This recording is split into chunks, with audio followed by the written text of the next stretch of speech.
शामली के कैराना में आयोजित कश्यप चौपाल में पहुंचे सपा के पूर्व राज्य मंत्री सुधाकर कश्यप ने भाजपा सरकार पर निशाना साधा। शामली के कैराना क्षेत्र के गांव बुच्चा खेड़ी में स्थित कश्यप चौपाल पर पहुंचे समाजवादी पार्टी के पूर्व राज्य मंत्री सुधाकर कश्यप ने कश्यप समाज के लोगों को संबोधित करते हुए कहा कि किसी भी सरकार ने आज तक कश्यप समाज को कोई सम्मान नहीं दिया है, जो सम्मान समाजवादी पार्टी ने कश्यप समाज को दिया। साथ ही पूर्व मंत्री ने कहा कि कश्यप समाज के द्वारा एक कश्यप सम्मेलन कार्यक्रम समाजवादी पार्टी के तत्वावधान में किया जा रहा है, जिसमें मुख्य अतिथि के तौर पर समाजवादी पार्टी के राष्ट्रीय अध्यक्ष व पूर्व मुख्यमंत्री उत्तर प्रदेश अखिलेश यादव पहुंचकर कश्यप समाज के लोगों को संबोधित करेंगे।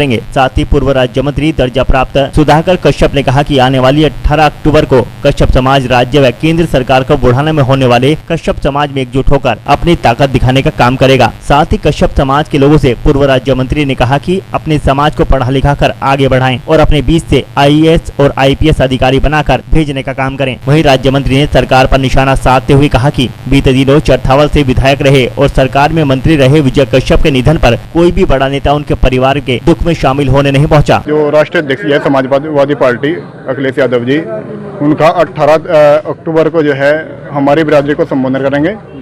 उसके संबंध में जो है माननीय सुधाकर कश्यप जी आए थे यहाँ पर गाँव बुच्चा खेड़ी में। तो उसमें क्या कार्यक्रम था? कार्यक्रम ये है कि वे हमारी बिरादरी का संबोधन करेंगे और हमारी कुछ मांगे हैं, जैसा चुनाव नजदीक आ रहा है तो उसमें हमारी मांगों को अपना जो है उनके सामने रखेंगे।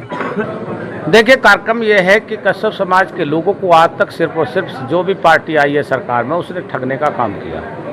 भारतीय जनता पार्टी लगातार गुमराह करती हमारे लोगों को आ रही है और 1947 से लेकर आज तक हमारी जाति के लोगों को किसी भी दल में इतना भारी सम्मान नहीं मिला जितना समाजवादी पार्टी ने देने का काम किया है।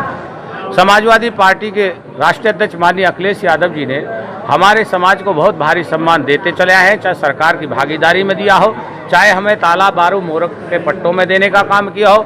और आज हमारे लिए इतनी बड़ी खुशी की बात है कि हमारे लिए एक नया त्यौहार 18 अक्टूबर का घोषित किया है माननीय अखिलेश यादव जी ने, जिस 18 अक्टूबर में जनपद मुजफ्फरनगर के कस्बा बुढ़ाना के DAV इंटर कॉलेज में माननीय अखिलेश यादव जी हमारे कश्यप समाज के महासम्मेलन को संबोधित करने के लिए मुख्य अतिथि के रूप में शामिल हो रहे हैं। और उसी की तैयारियों के लिए मैं जनपद शामली के 3 दिवसीय भ्रमण कार्यक्रम के दौरे पर यहाँ हूँ और 3 दिन तक लगातार समाज के बीच में संपर्क रहेगा। और यही हमारा आग्रह है, क्योंकि आज तक भी हमारी जाति के 1947 से लेकर आज तक भी हमारी जाति के लोगों को, हमारे कश्यप समाज की जात के लोगों को किसी भी राष्ट्र पार्टी ने और किसी भी राष्ट्र पार्टी के नेता ने संबोधित नहीं किया है। ये पहला अवसर है हमारे लिए कि जो हम लोग अपनी बड़ी तादाद में जनपद मुजफ्फरनगर के कस्बा बुढ़ाना के DAV इंटर कॉलेज को ऐतिहासिक सम्मेलन में बदलने का काम करेंगे। इसी के उसमें हम लोग भ्रमण कार्यक्रम पर है। तो सम्मेलन में मांगे क्या रहेगी?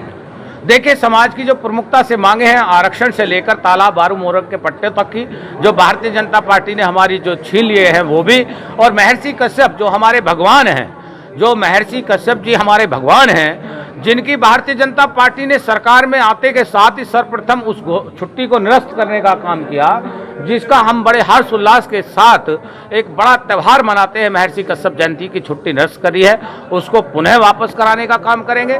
हमारे कश्यप समाज के महर्षि कश्यप ऋषि जी के नाम से हमारी मांग है कि उनके नाम से एक महाविश्वविद्यालय बनाया जाए।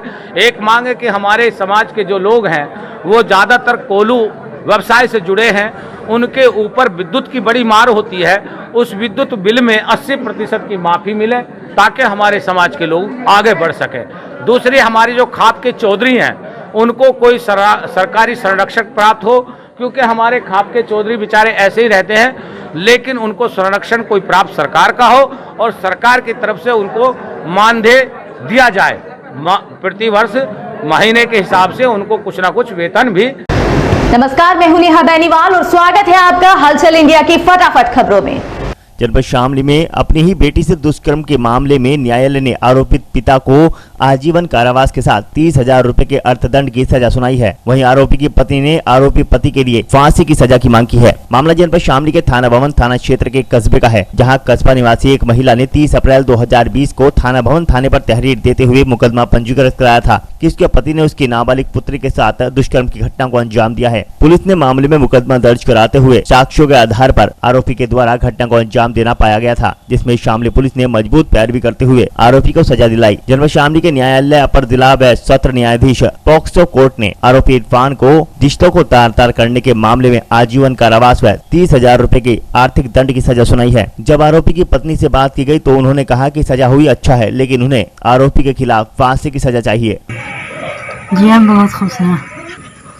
हम इसका छुड़वाना चाहते हैं, छुड़वाना नहीं चाहते। फांसी होनी चाहिए इस आदमी को। जी अल्लाह का खर्च उठाने वाले बढ़िया रह रहे खुश। अभी नहीं मिले जी।